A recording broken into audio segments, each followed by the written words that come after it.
You're here by the grace of your lineage. You stand on the backs of those who came before you, the defiant ones. Outlaws of adventure, explorers of the unknown.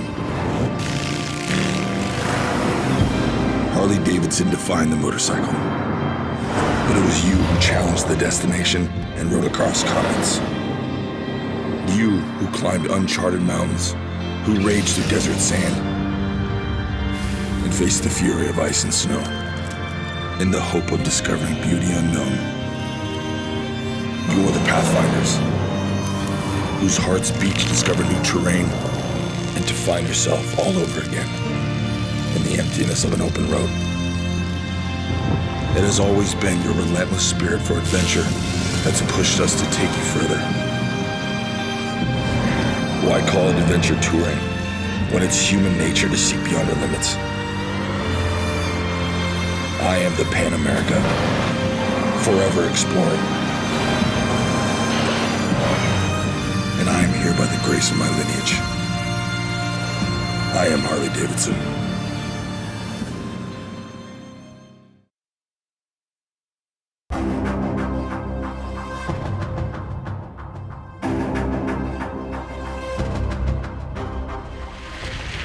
That's what it's about. Look at this. It's been years that I've wanted to do this.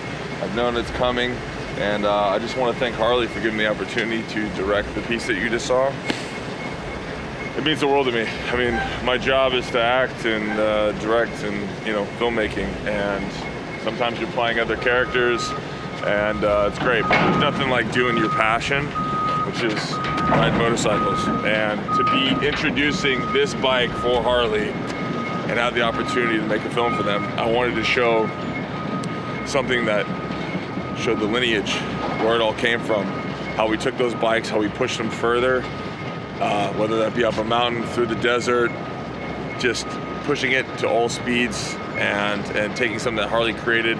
And it's really the connection between the human spirit and our adventure for touring, and this is finally here. It's the next generation. So those new pathways, and this is definitely the trailblazer right here. So thank you very much, Harley. I love you.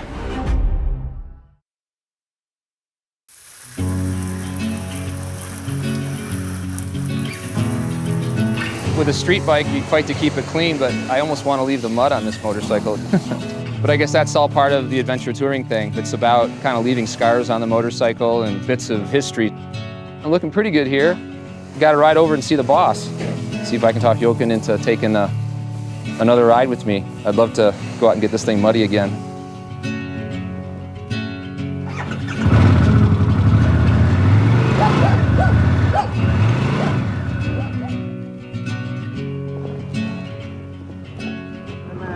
How you doing? Let's do it.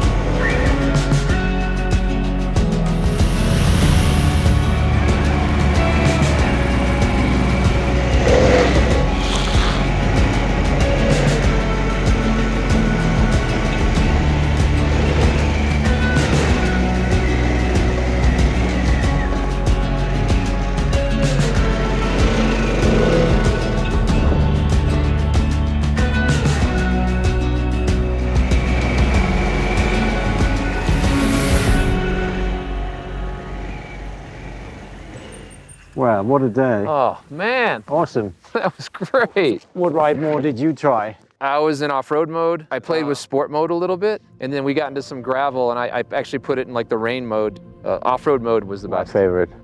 So we get the fire going? Yeah, let's do it.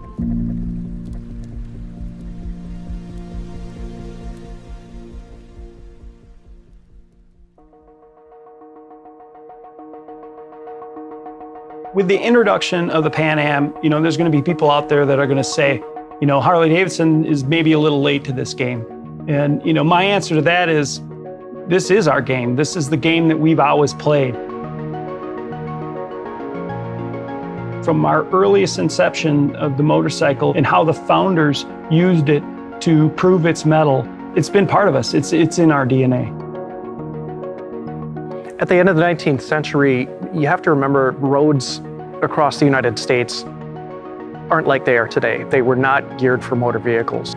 They were designed for horses, horse-drawn vehicles. You commonly had roads that were nothing more than sand.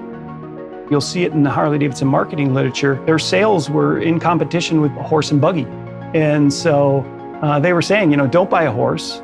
A Harley Davidson can get you down that same trail. It can do the same thing and get you to the place where a horse would. And you don't have to feed it. You don't have to clean up after it. And there's just so many more reasons why a Harley Davidson is a better choice. That's where trail riding comes from. It's from getting on horseback and actually riding trails. And that's where a motorcycle was one step ahead of an automobile, where it needed two trails to get down.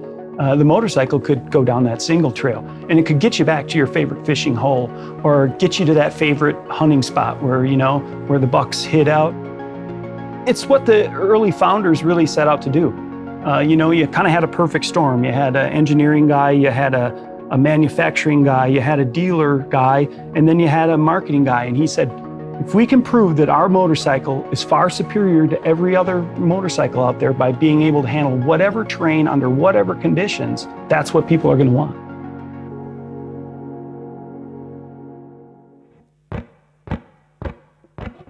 Motorcycle touring, a lot of people think is kind of a new concept.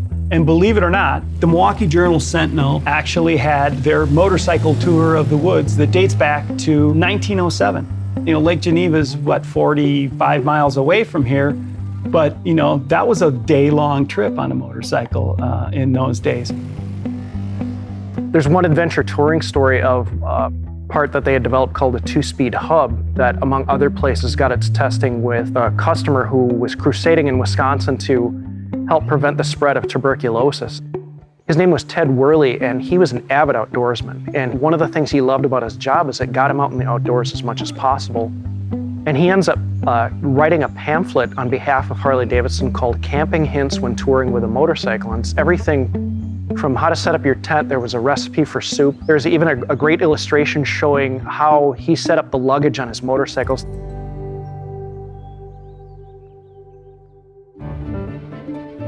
By 1920, we're a global company. We've been selling since 1913 in Japan. We've been selling in Brazil. We've been selling in Australia, Europe. And so we start seeing these letters flow into the company. Here's my trip to the Panama Canal. You see, Harley Davidsons and elephants and all these exotic things. There was nothing holding you back. As long as there was ground and, the motorcycle could conquer it. We talk about on-road or off-road. Well, what's a road? To a motorcycle, what isn't? When the sport model comes out, a good amount of the advertising talked about these kind of competitive rides they did up a mountain road.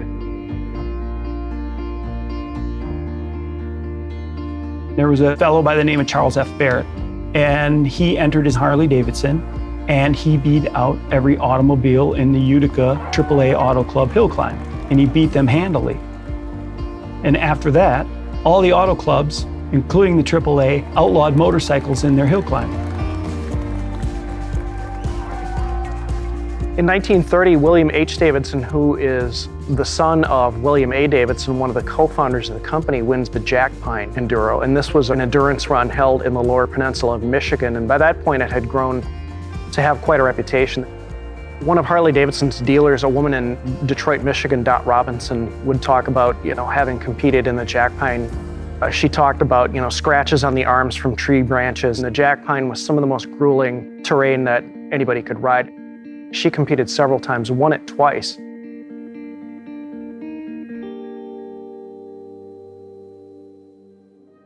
World War II comes along and it changes literally everything for everyone.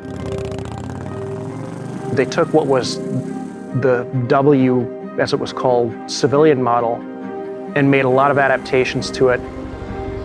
They were specifically designed to handle conditions that the military used things like Jeeps for. It has stronger forks, it's got stronger handlebars, it has a skid plate on it, It's got an air cleaner that has an oil bath so it can handle dusty conditions. Luggage racks and gun scabbards and ammo boxes, they all get incorporated so they can handle that terrain. And they would get letters from servicemen serving in the Pacific, servicemen serving in Europe saying, I was a rider before the war, or maybe they weren't, but they're riding a Harley Davidson in the military now, and they would report that it's handling it well, and it's really a reliable bike. And you know, those guys wanted reliable vehicles. They didn't want to get stuck anywhere. You never knew when you would get in a tight spot. So as the interstate system comes into play after World War II, and we start seeing the advent of the superhighway in the United States, you know, Harley has to really pivot. You're starting to make motorcycles that can travel at a higher rate of speed. They can carry multiple passengers and more gear. People are going to go further distances. You know, what might have been a day trip that was 60 miles away, now, you know, you might go 300 miles. You know, in 1956, we sell our first true touring motorcycle where it's sold is the fact. It's the king of the highway. And you get saddlebags, you get a windshield. It's got an extra thick buddy seat so you can take a passenger along.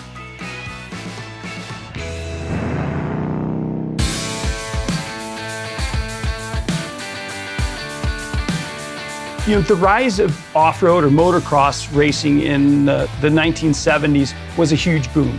And we made scramblers, we made SX 125s, 175s, which were off-road. Probably the most grueling motorcycle race in North America is the Baja 500. Well, a lot of people don't even realize that A, Harley competed in it, and B, they don't even know that we won it one year. And this is usually run by dune buggies and Jeeps, and you know, so to win that was really a huge thing. So, you know, we were involved in it, and at the time, you know, Harley Davidson decided to take really a different course and concentrate on more heavyweight touring motorcycles.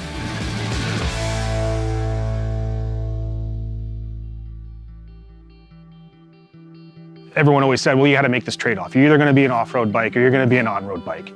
And to me, that never really made sense, that it had to be this dichotomy of one or the other. And it was like, hey, there's an opportunity here. You know, this is like a missing link. Frankly, we own the Grand American touring market. We are the market. If you think about power that the company was able to harness and the desirability that the product had at its core through the early 90s all the way through the 2000s, we love that customer. That customer's been incredibly special to us and important to us. But we've got to start thinking about a new customer too. Like, this is something that should have been in our lineup, and all these things came into place, and we eventually said, yeah, let's do this, man. We can absolutely own this. The way we approached Pan Am was to go off and decide what kind of motorcycle we wanted to build. What are the targets? What are the requirements? What are the things that are going to delight real advocates, people that really have this in their blood? We want to deliver all the expectations that those customers expect. We want to do it better than the competition, and we want to do it in our own way that's unique. It has to be the Harley way. So that's where the tension was, because a lot of people thought when we said it's got to be the Harley way, it's going to be heavy, it's going to be loud, it's going to have flames on it. And that's not what we were talking about. We were talking about individuality and something that people hadn't done before. You kind of have to find that space in between evolution and revolution. And we had a little more freedom with PanAmerica because there was nothing that came before it.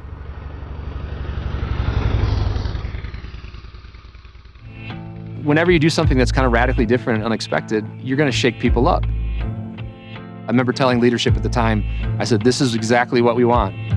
It's the right bike, it's the right shape, it's the right moment, and it's kind of the right mindset right now with the company. It took a story. I said, hey, first of all, when the company started, there were no roads. That's a great, nice foundational chunk to kind of build this whole thing off of. Second thing was the way that we supported 2 world wars with products that basically invented adventure touring. And then, I mean, we won Baja. And if you think about America and just the vast amounts of land that are unpaved, like this countryside around me, there's just a huge opportunity here. And it is touring, you know, and we kind of invented Grand American touring. And the fact that you're being so polarized about it is a really healthy reaction to have. I believe iconic, innovative design scares the hell out of people at first. And if we don't have that, that means we haven't pushed it far enough. Being an industry-leading company doing touring puts us in a really great position to build an adventure touring bike. Because it's an adventure touring bike, because it's a tool, because function absolutely has to deliver, we were lockstep with engineering.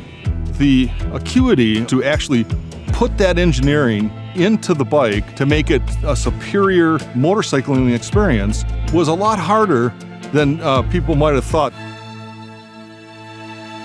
It was ground up, and it started with the powertrain. We're not really into covers and decorative things that you put over and hide. We're really more into the functionality. What you see is actually what works. And that's why we believe that the engine should be out front and proud. The concept here was to design the engine such that it was stiff enough to be the central member of the frame. Which gave us the opportunity to make the whole motorcycle lighter. And that, as a designer, allows you incredible flexibility because you're not stuck to a frame. You can actually design from the engine out. It's shaped so that you can take high-speed turns and really get a grip on it. From a dynamic standpoint, the weight needs to be low and it needs to be in the right places. How do we optimize our frame weight to get the stiffnesses we need? There's so many areas that have to come together to make this thing work right. It's really the definition of a massive team effort. Once we started putting people on them, then we had the problem that everybody in the company wanted to get on them. At our Arizona test facility, we built a whole new section just for testing off-road adventure touring bikes. We developed 9 different criteria that we look at for off-road development, dirt roads, how the bike behaves, how it slides, how it doesn't, where the grip is, where it isn't. So all the road bike knowledge that we had just came on top of that. We spent a lot of time and effort to make sure that the bike really did everything.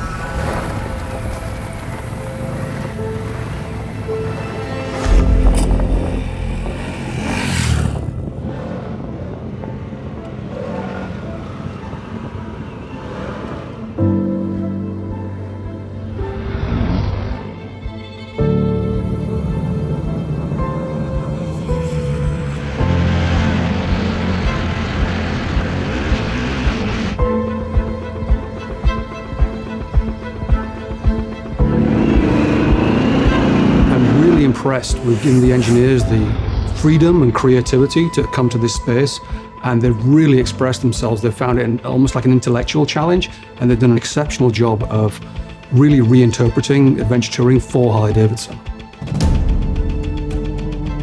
This powertrain is a home run for us. This bike has a top speed of 135 miles an hour with cargo. Crazy competent on the road. Carves switchbacks like a full-fledged street bike. You know, so hot off the line that people are gonna have to use glue to hold onto the handlebars. This is a new genre for Harley Davidson. We plan to build upon this platform going forward. A product that's coming out very soon, the 1250 Custom Cruiser. It's got a fistful of torque and power, just like the PanAmerica. The suspension system has got top-of-the-line balance-free forks with semi-active top-of-the-line damping, a balance-free rear cushion with also semi-active damping control, as well as the adaptive ride height. So adaptive ride height is a first for the motorcycle industry. It lowers the motorcycle as you come to a stop, which makes it much, much more confidence-inspiring for anyone. And then once you take off, the system automatically builds up pressure and pumps itself back up to your normal height. I spent a day on a regular PanAmerica with regular suspension. I had then hopped on an adaptive ride height bike that I had to do some other work on. And that was the moment I was like, oh, wow, yeah, this is a game changer. People are gonna love this. With a push of a button, I can make it a very sporty bike. If I wanna make it a Luxo cruiser, I can do that too. I feel what sets us apart is the way that Harley does customization. We've thought of everything. Titanium exhaust, lightweight materials that are durable. We partnered with Michelin on our knobby tires, the auxiliary lights, for that nighttime riding or for the canyon riding. We offer guards for those rugged terrains. We offer 3 different luggage solutions. Our sport luggage, docking mounts right on the vehicle. The aluminum luggage for those off-road riders that are camping. It's all about maximizing space. Soft luggage bags for those ultra rugged adventures. What we do is try to balance out from a look standpoint as well as the functionality of it. P&A is a must-have for Harley Davidson as a whole, because that's part of our DNA is customization and being able to, provide things for our customers to be able to improve the bike and their experience.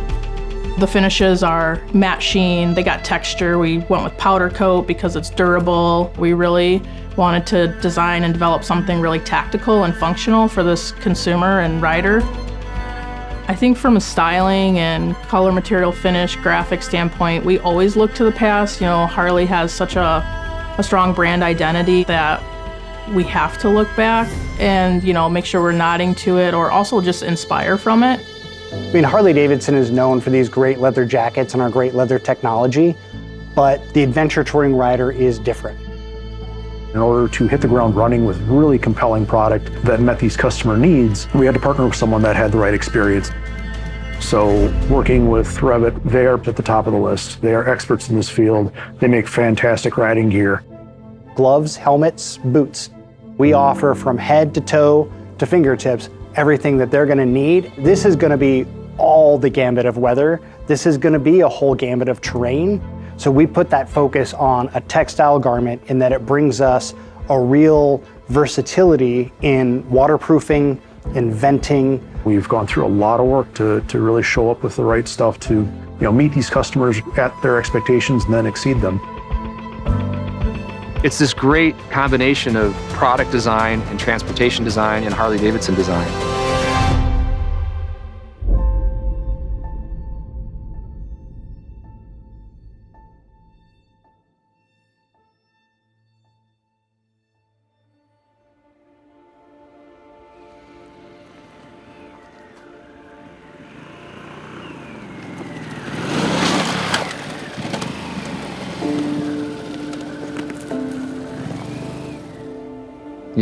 The first cafeteria napkin sketches that led to this thing.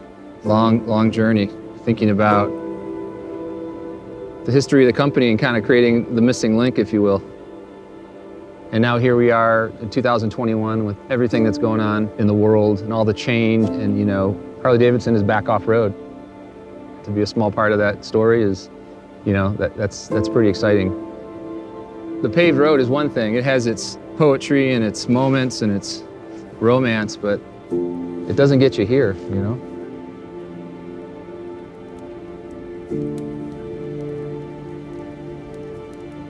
Thanks for showing me around your neighborhood. Anytime. These bikes were phenomenal. They really were. So how was Kenya? How was riding a PanAmerica in Kenya? It was great. I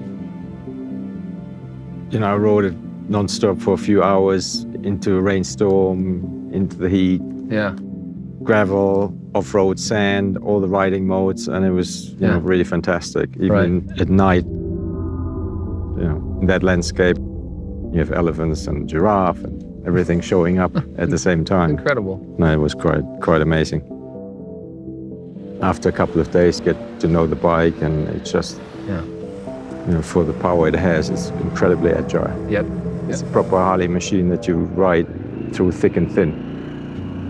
I thought, the last couple of days, just the more I rode it, the smaller and smaller the bike became. It does. It just feels lighter and more agile, and you just gain confidence because it's very forgiving.